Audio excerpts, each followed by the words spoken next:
Hello everyone and welcome to the Criterion Connection. I'm Wade. And I'm Joe. And we are starting our journey with the three colors. Mm-hmm. It's blue, white, and red. That's the order. Yep. So this movie we're going to do blue. Mm-hmm. The first one of the trilogy. It's by director... Say name. Krzysztof Kozlowski, I think is. Okay, thank you. I was not even going to try pronouncing it because I can't pronounce English names. I mean... So... I'm sure what I said is wrong, but it's close. Yeah, it's Polish. It was a 1993 French drama, so it's a Polish director with a French theme. Yeah, because it's a Polish, like, French, and I forgot what the third country. German? Yeah, German Dutch. or Austrian or something. I don't know. Yeah, it's based off the three colors of the French flag. Yep. Blue is liberty, so this is about liberty. It is thematically speaking. A little backdrop. Last night I was going through some personal issues that not going to air on public, but after dealing with that and watching this movie, it kind of made me... It was not a good time to watch the movie, let's just say that. It was a very depressing movie. It's dour. It's dour. Is a good word for it. It's bleak. I wouldn't say bleak. Not bleak, but like the beginning is bleak. They're just like, basically about this woman. It stars Juliette Binoche, Yeah. or Binoche. I don't know how to say her And you were last telling name. me like that she turned down Jurassic Park for this. Yeah, Steven Spielberg wanted her for a role in Jurassic Park, and this is, at least according to the rumor I heard, that she was offered a role. She turned it down to be in the three colors. And then she went on, to win awards and awards and awards after that, because she was in this. She did Chocolat at the time. Chocolat. Yeah. I probably pronounced that wrong. I'm not good with French. Basically about, she is pretty much a widow. Well, one of the first things... She becomes a widow so, in the beginning. One of the first things that happens, and there's great foreshadowing.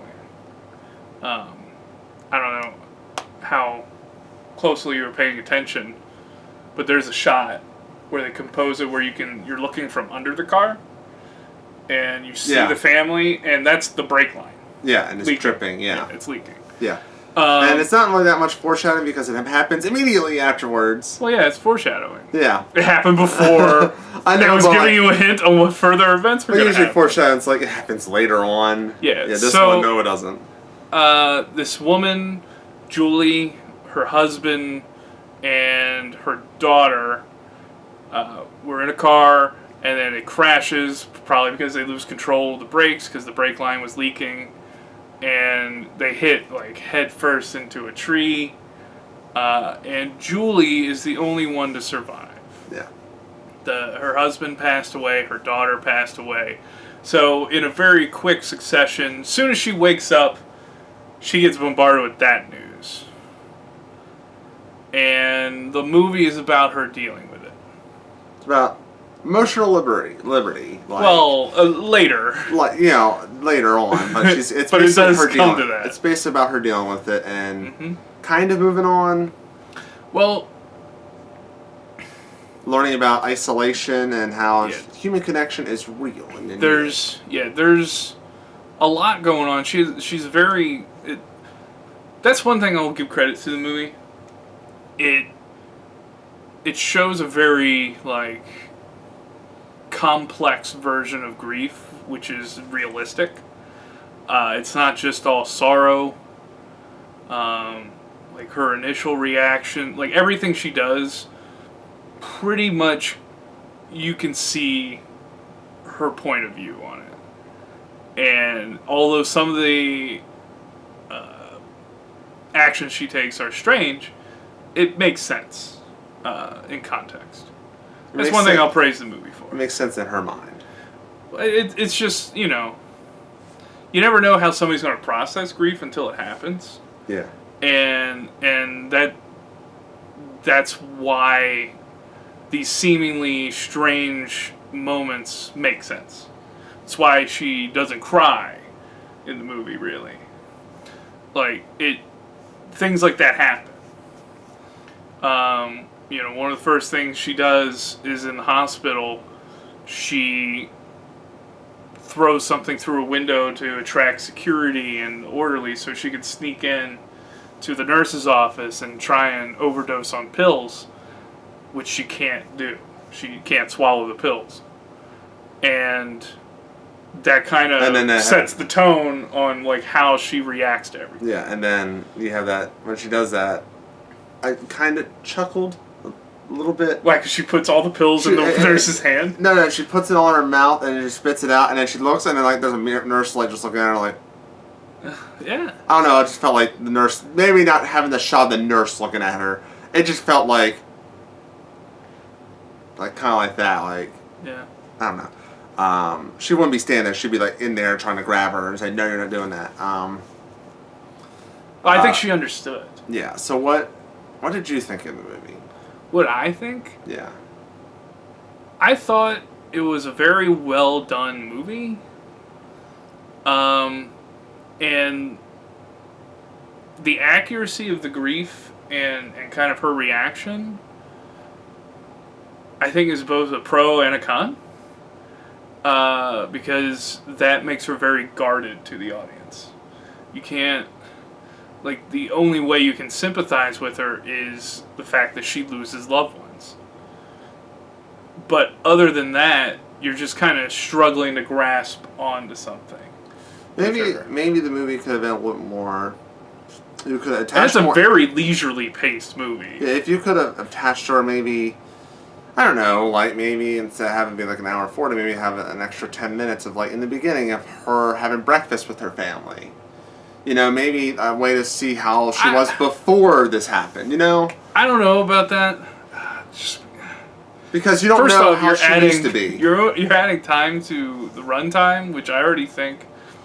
Or you could have cut some things and added, like maybe... I think you needed like a before to know how she was. I like the suddenness of it happening. Yeah. Like, I do like that. But it's just... I think it's just a product of this piece of film. It's just... I have a hard time, you know, really connecting with the character. I shouldn't say, like, sympathizing, because I do sympathize with her. And I understand, like, kind of what's going on, but it's just... I can't make that connection, just like how she severs her connections with everybody. Like, it's part of the movie, and I think, you know, just for me, it didn't, you know, click. I think what the director intended worked. It's just, it doesn't work for me. It's a preference thing. Yeah. I also love how much he is able to squeeze blue into every frame. Yeah. And also, that's amazing. There's some shots that are like not overt blue. Like there's some that has a blue like color to it. Yeah, it's a blue tint, but but some scenes are just plain. But there's a little blue in there. Yeah, there's blue in every shot. He doesn't overdo it. At least with her. Yeah. Like where she's talking with Olivier at one point, I believe, might have been in the cafe. I can't quite remember. Maybe it was by his car, but you see blue awnings in the very background. You know, it's that kind of thing. Like, it's always in the shot with her. With her, yeah. Yeah, or it's showing, like, maybe lights coming through a blue frame, and it's shining on her. Yeah. And, like, half of her face is blue. Like, that's really cool. Yeah. But like I said... And gradually, like, the blueness kind of... It's not as strong. Yeah. Because I think she's getting out of that kind of like the stages of grief and stuff like that. So, yeah, reconnecting with people and finding the one woman who I don't want to spoil who she is and how important she is, but doing what and that's one of those unexpected moments, even in film. Like they're surprised on what she's doing, but she does it. And you're like, you know what? I can see that, given how she felt about her husband, given, you know, kind of, you know, she thinks this person deserves another chance. So, and that she doesn't want to get in the way of something that was honest. You know what I mean? Even though it was a little sketchy for those who watched it. Yeah. But yeah, like I said, for me, the movie's really good. It just... it doesn't. I feel like I should like it more than I do. Yeah. I'm on the same boat. Mm-hmm. I was a little bit more... I think my mindset wasn't fully in it. Maybe. I'll be honest, I think my mindset was not fully in it, but nothing got me... Like, I was not in the best mood watching it, but the movie could have wowed me a little more, maybe, to get me out of that mood, you know what I mean? Maybe. But it's a little unfair to judge that. I'm not going to... I didn't love the movie. Mm-hmm.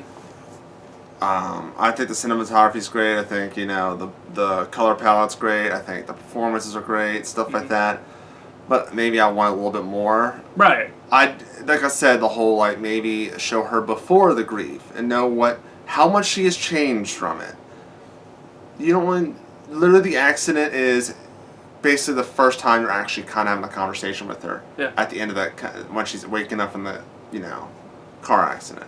So you don't know who the character is until kind of that, and then you just gradually learn about her and stuff like that. And I'm not questioning and saying that's a terrible decision what the director did on how to start it. It was very effective, but maybe showing what she was before could have made you connect with her more. Mm-hmm. We didn't even get into the theme of liberty. Yeah. Where basically the idea is that she's now free from the responsibility of being her husband's wife and everything that came along with it, because her husband's a very famous person in the film. Yeah. So. Yeah. And she does stuff like the normal grief, like you just purge everything. She gets rid of everything. She goes and lives in what ended up literally being a rat hole of an apartment, because there's a rat that ends up living in her apartment. So she wasn't alone. No, not in the end. But yeah, like she learned that maybe isolating people was not the right idea. Yeah, she learned, and that's how grief is. You don't want people around you, but you do need that interaction. You do need that human connection. Yeah, and there's a great scene early on where she goes into the home for the first time and meets the housekeeper, because she hears her crying in the pantry. And she goes in, she goes, "Why are you crying?" And the housekeeper says, "Because you're not." And, I think that's a really emblematic scene of the film. That was rough. Yeah. I might have had a teary eye there. But Byron or Skip? I think it's a rent for me. It's not something I'm going to track down. And I do normally like these super sad movies and stories. You do. But it's a very well done movie. It's worth watching. It's just like you said, it doesn't come out and grab you. It just, I felt like I should like it more than I did. So I'm gonna say Rent. Yeah. What are you gonna say? I'm gonna agree. Rent/Stream on the Criterion channel. Mm-hmm. I'd say that too. Like I said, it didn't grab me. I'm gonna rewatch it at some point and make sure. And maybe I'll just do a redux and be like, "Hey, I rewatched it." Yeah, leave a comment down below like the fans can. Yeah. That's how I feel. Now for these movies, we're gonna say Byron or Skip for the individual movies, and then at the end of the Red episode, we are going to talk about should it be collected as a set. Yeah, because that's what we want. We want to look at these individually, and then when we get finished up with the last one, we're going to see if it recontextualizes anything before, and whether or not it changes our feelings about the ones before, because we don't know yet. We haven't seen any of these. This is the first time we watched any one of these movies. Yeah. It's been on my list of things to watch for years. Mm-hmm. You always hear about it amongst the film aficionados. But so far with Blue, I wasn't blown away. Right.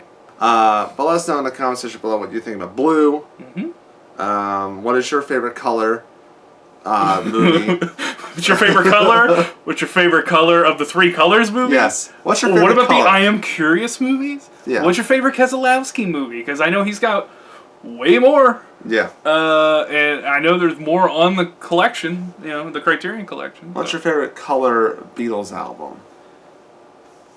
Sure. Yeah. Let us know in the comment section below. I don't know where I was going with that Beetle thing. Subscribe, share it all. Spread the word so we get more watches, more suggestions, more. Yeah. Yeah, yeah. And Always helps if you share the videos. Yes. It's actually the biggest thing that helps. It is. So until next time, I'm Wade. And I'm still Joe. And we will see you later.